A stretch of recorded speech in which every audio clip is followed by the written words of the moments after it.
बाजार से भारतीय बाजार के लिए बेहतरी के संकेत। गिफ्ट निफ्टी की तरफ से करीब 60 अंकों के इम्प्लाइड ओपन और भारतीय बाजार की अपनी भी तेजी की चाल।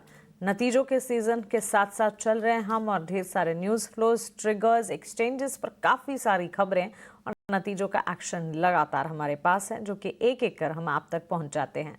और चलिए खबरों वाले शेयर्स जान लेते हैं। कल बाजार बंद होने से लेकर अब तक जो एक्सचेंजेस पर सारी खबरें आई हैं, उनमें से इम्पोर्टेंट खबरें निकाल कर हमारे रिसर्च डेस्क ने आपके लिए तैयार की हैं। शरद है हमारे साथ ये सारी खबरों वाले शेयर्स लेकर। शरद, शुरुआत नतीजों से करेंगे। क्या हैं आज खबरों वाले शेयर्स? जी बिल्कुल मानसी, नतीजे तो हैं लेकिन कौन कॉल बहुत इंपॉर्टेंट हो गया है। कुछ अर्निंग्स आए थे मार्केट आज के जस्ट क्लोजिंग के पहले, तो उसका इम्पैक्ट स्टॉक में दिखा, लेकिन कौन कॉल में क्या हुआ उसकी भी डिटेल्स में लेके आया हूँ। सबसे पहले मानसी बात करेंगे इटर्नल की। नंबर्स बहुत स्ट्रॉन्ग आए थे और आप देखिए इनकी फूड डिलीवरी के बिजनेस का एक्शन नहीं, अब क्विक कॉमर्स बिजनेस पे ज़्यादा जो है बाजार का आप कह सकते हैं फोकस है। यहाँ पे मार्जिन जो है आगे जाते हुए मैनेजमेंट ने कहा कि और इम्प्रूव होगी, क्योंकि अब बिजनेस मॉडल बदल गया है। इन्वेंट्री लेड मॉडल की जगह जो है ट्रांजिशन कर रहे हैं, यानी कि एसेट लाइट और ज़्यादा हो जाएंगे कंपनी। वही ब्लिंकिट, हाइपर प्योर जो उनके नए वेंचर्स हैं वहाँ पे लॉसेस कम हो रहे थे, बट मैनेजमेंट ने कहा कि फूड डिलीवरी का गाइडेंस कम हो जाएगा, लेकिन बाजार इसका वैल्यू जो है फूड डिलीवरी को ज़्यादा दे नहीं रहा है। क्विक कॉमर्स की जो उनकी बिजनेस है उस पर ही बाजार की फोकस है। तो अगर गाइडेंस भी कम होता है फूड बिजनेस का तो उतना कुछ खास फर्क नहीं पड़ना चाहिए। इनका 18,000 करोड़ से ऊपर का कैश का जो है बैलेंस है और अच्छी मूवमेंट आ रही है। आप कह सकते हैं डार्क स्टोर्स के एडिशंस को लेके। अल्ट्राटेक कॉन कॉल की बात करें तो नतीजे जो थे largely in line to good numbers थे। मैनेजमेंट ने गाइड किया एक डबल डिजिट वॉल्यूम ग्रोथ रहेगा FY26 के लिए। सीमेंट प्राइसेस को लेके उन्होंने कहा है कि प्राइसेस अभी स्टेडी हैं, पर ईस्टर्न सेगमेंट की बात करें ईस्टर्न इंडिया की तो यहाँ पे प्राइसेस बढ़ रही हैं। और इंडिया सीमेंट जो उनको एक्वायर किए थे अब वो एबिटा पर टन 1000 के ऊपर आ सकता है वित्त साल 2028 में, तो अभी भी समय है। बजाज फाइनेंस के लिए नेगेटिव न्यूज़ फ्लो है। अनूप साहा जो MD के पोस्ट में थे उन्होंने रेजिग्नेशन दे दिया है। इंटरेस्टिंगली इनकी अपॉइंटमेंट सिर्फ अप्रैल 2025 को हुई थी, मतलब आप सोच सकते हैं कि 3-4 महीने पहले ही जो है ओवरऑल जो है इनकी अपॉइंटमेंट देखने मिली। बट एक राहत भी है, क्योंकि जो लॉन्ग स्टैंडिंग फॉर्मर MD थे जो पहले से ही थे, राजीव जैन जो एग्जीक्यूटिव वाइस चेयरमैन थे, अब वापस से वाइस चेयरमैन और MD वापस बन जाएंगे मार्च 2028 तक। तो कोई सक्सेशन प्लान का इशू नहीं है।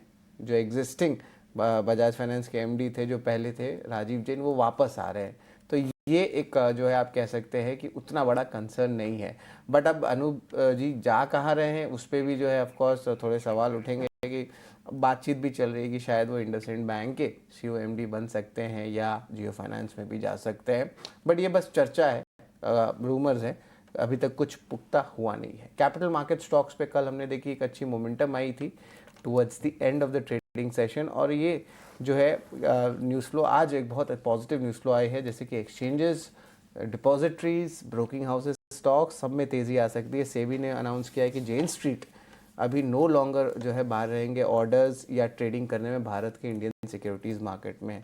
हम बता देते कि शॉर्ट सेलिंग की जो एक इश्यूज आई थी, सेबी ने इन्हें कहा था कि लगभग 4,000 से 5,000 करोड़ का एक इम्पाउंड का जो गेंस है वो रखेंगे, लेकिन अब कोई रिस्ट्रिक्शंस नहीं है, अब वो नॉर्मली ट्रेड कर सकते, लेकिन कोई मैनिपुलेटिव या फ्रॉडलेंट ट्रेडिंग पैटर्न्स नहीं दिखने चाहिए। और सेबी की इन्वेस्टिगेशन और फाइनल प्रोसीडिंग्स अभी भी बाकी है।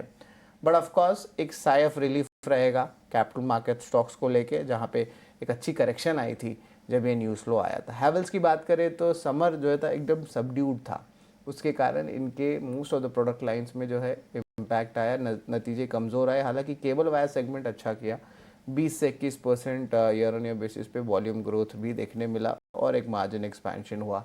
MRPL कल के नतीजे बहुत कमज़ोर थे, स्टॉक में भारी गिरावट था, लेकिन मैनेजमेंट जो है कॉन कॉल में एक अहम आदत कही है वो पॉजिटिव के लिए है कि GRM हाई सिंगल डिजिट्स में रहेगा सेकेंड क्वार्टर में, और एक स्ट्रॉन्ग मिडिल डिस्टिलेट क्रैक्स भी दिखने मिलेगा। एक टाइप से ऑपरेशनल नंबर होता है, यानी कि नेट थोड़ी पॉजिटिव ही कमेंट्री आई थी, अगर आपको सिंप्लीफाई करके मैं बताऊं।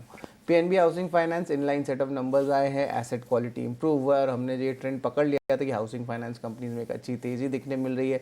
जिस तरह इंटरेस्ट रेट की ट्रांसमिशन जो कट होती है वो दिखने मिल रहा है, तो ऑफकोर्स सेक्टर में जो है अप साइकिल चल रहा है, नंबर्स भी इनलाइन है, तो अच्छी मोमेंटम स्टॉक में देखने मिल सकती है। ओवरऑल रियलिटी या लगातार 3-4 क्वार्टर से ये मिले जुले नतीजे दे रहे हैं, इस बार भी कुछ खास आया नहीं है। रेवेन्यू 30% गिरा है, नेट प्रॉफिट में जो लगभग 30% देखने मिली है। इनकी इंपॉर्टेंट जो प्रोजेक्ट्स हैं शायद वहाँ पे जो है पिकअप दिखने नहीं मिल रहा है। लेकिन याद रखिए जो थर्ड या फोर्थ क्वार्टर आता है, जब फेस्टिव सीजन में बुकिंग्स देखने मिलती है तो इसमें गिरावट रह सकती है स्टॉक में। हालांकि अगले 2 से 3 क्वार्टर में जो है गाइडेंस अच्छा है कंपनी का। टाइटन 67% स्टेक ले रहे हैं दामास ज्वेलरी में। इसका एंटरप्राइज वैल्यू 283 मिलियन का है। टोटली 67% स्टेक लेंगे 2440 करोड़ रुपए में। अब ये दामास की जो ज्वेलरी कंपनी है ये मिडिल ईस्ट में जो है फैली हुई है। और इंटरेस्टिंगली अब टाइटन अपनी जो प्रेजेंस है मिडिल ईस्ट में बढ़ाने वाले हैं।